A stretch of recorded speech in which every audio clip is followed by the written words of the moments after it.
Yes, baby, it is on the Android versus iOS or Apple versus Android. That's sort of gone a bit quiet lately because the phones have just been same. And is this iPhone 12, especially when we're talking about the Pro model, is it dead on arrival? Is it a fail already just because it doesn't have that one thing, right? That 120 hertz. It's been knocked off apparently according to rumors. Well, maybe Apple will pull a rabbit out of the hat. I don't know. I don't think any of us know for sure. But that's what the rumors are pointing to. No 120 hertz display. And it's fair to say now that the Apple and Android guys are just going at it, hammer and tongs now. Woof. I love the passion. I love to see this. I love the passion. Some people are getting over the top emotional, but one thing you need to know about me is I have no dog in this hunt. I'm not supporting Apple, Android, I don't care, Nikon, Canon, Xbox, PlayStation, PC, Mac. I have no loyalties to either. I have all of these products. I have no loyalty to any of them. And I just buy whatever suits me best at the time. And I'll tell you why I'm on the iPhone currently. But let's talk about the main show here.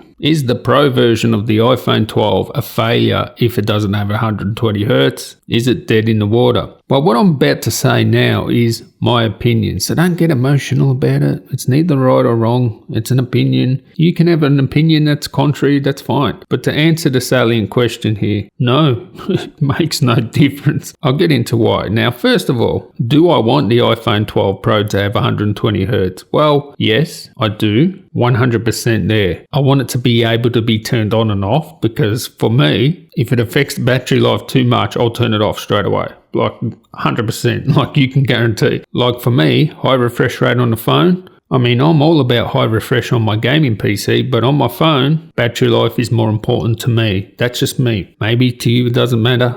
Now in the ideal world, we can have the 120 hertz and the battery life. That's what we want, right? I had the ROG phone in. And that thing's amazing. 40 hertz touch sensitivity response. It had 144 hertz display and I had that on the whole time. Beautiful display, OLED. It's great for gaming. And the battery was so big in that thing that really having 144 on all the time, it really didn't affect the battery life that much. Well, let me rephrase that. It affected the battery life, but the battery's so big that it doesn't matter. Yeah, I can see it. 144 hertz. It's nice and smooth. It's buttery. 240 hertz touch response. It's just wow, especially for gaming. But here's the thing, right? No one who buys an iPhone is going to give a toss about 120 hertz. Outside us guys here that are watching this video or, people in the tech bubble, they're going to care. Maybe they do, maybe they don't, but they're the only people that are going to care. Normal people that buy iPhones couldn't give a toss about 120 hertz. I mean, the iPhone has had the fastest silicon on the planet for a long time, and believe me, when that A14 comes out, it's going to make whatever Snapdragon thing look like a piece of crap. Tell me I'm wrong here. It's not like the Snapdragon slow or whatever. It's fine. On the ROG gaming phone, it was like hammering all the games and that. But the Apple Silicon's just going to be miles in front of that. And do you think the normal people that buy Apple would even know? They don't care that it's got the fastest silicon on the planet. I mean, it could be a marketing ploy, but Apple don't seem to really push it that much. They don't say, oh, we got the fastest silicon or whatever. They don't even push that. To be honest, Apple need to push that more, if you ask me. But the reality is, even last generation CPUs are more than fast enough for most of us. Outside the tech bubble, people are not going to be turned off the iPhone because it doesn't have 120 hertz. Now, I'm not here to apologize for Apple here. It should have, by now, it should have 120 hertz. Seriously. I don't want to hear about this propaganda that, Apple only ship things when they're ready and they don't want to have a deeply compromised experience. Have you ever used Face ID? How rubbish that is? How's that going with the masks? Not too well. I'll tell you one thing you'll learn with Face ID, your passcode very fast. Because every time I go outside in the sun with my sunglasses, I'm entering the passcode even without a mask. And the only way you can actually make it work, for me anyway, because I have high quality sunglasses that, block out the infrared or whatever it is, I have to turn off attention aware. I've just munted the security of my phone because it doesn't fit in with my lifestyle. I have to enter the passcode. Why am I entering the passcode? Face ID, you have to bow to it. It's like a rubbish compromised experience. Yet that never held Apple back from, releasing that. So don't tell me that they're holding back the 120 hertz because they don't want to compromise people's experience because it has to match Apple's superior standards and stuff like that. There are a lot of high refresh, Android phones that the experience is not that great. They don't do it that well. It doesn't sync up properly. It just, it will go fast and slow, and then, it's not a great experience. Yeah, I do believe Apple won't release it until it's 100% like, you don't know whether it's fast or slow or just works perfect. Like, I do agree with that. But if they can't figure it out by now, when high refresh rate has been a thing for a while, that's on them. That's on their engineers, really. And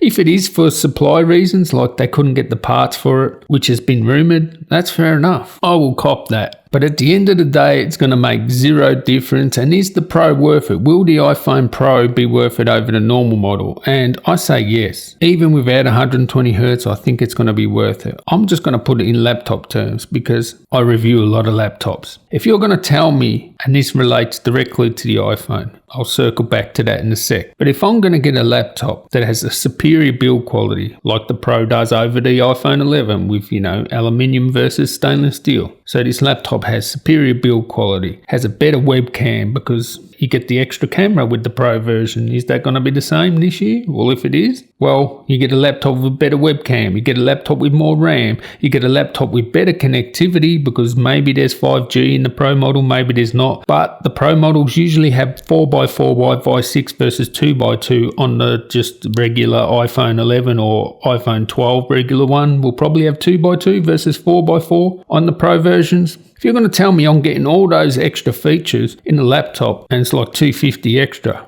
I'll pay it. So why can't that be true for the phone? You're getting better screen. Oh, I didn't even mention that. The Pro models do have the better display. It doesn't have to be 120 Hertz. The Pro usually gets the better display. So if you're getting a better build quality, better display, more RAM, better connectivity, 2x2 versus 4x4, that's worth $250, isn't it? Now, those things might not be important to you. So get the cheaper version. Did I even mention the camera there? I forgot that too. And I do think that, most people, the cheaper one will make sense. But I will pay an extra $250 for all those extra features, notwithstanding that, it should be 120 versus 60 Hertz as well. But no, whatever. It's not going to make a difference to my world, 60 Hertz, 120 Hertz. Like, it looks great. Look, I had it on that ROG phone, and actually I had it on the Pixel 4 as well, which I forgot to review because that was such a insignificant phone. I mean, the battery life wouldn't even last me all day, so I just, this phone is not acceptable for me, so I didn't even review that. If the Pixel had all day battery life, I'm talking about the flagship one, and they had something like Apple Care, because just remember, this phone I have here, this iPhone 11, it holds its value. I could sell this phone here for as much as the Note 20 Ultra. This is second hand, and it's new because I did get it replaced. Had a cracked screen. Rang up Apple. Oh, got a cracked screen. Can I get it replaced? No stores open in Melbourne, right?